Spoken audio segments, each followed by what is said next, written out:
Yo, what's up? La raison pour laquelle je fais cette vidéo aussi, c'est pour montrer comment faire la résolution d'un problème d'examen. Euh, j'ai assumé ici que le tableau, j'avais déjà trouvé le pivot.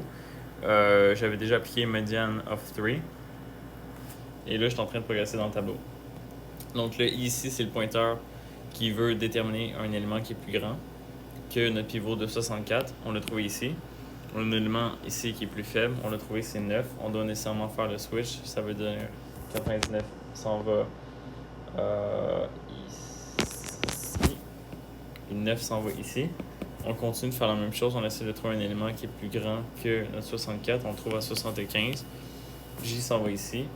On remplace notre 3 ici avec notre 75.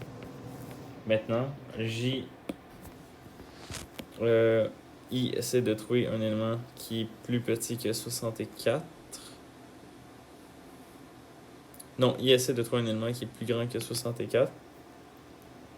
Ce qui veut dire qu'on trouve directement I ici.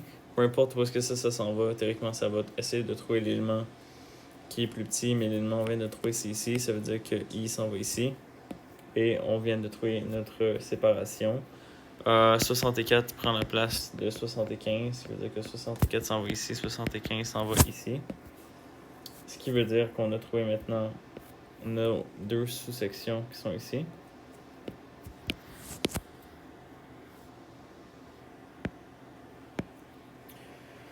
Et ça veut donc dire que ce sont nos deux partitions.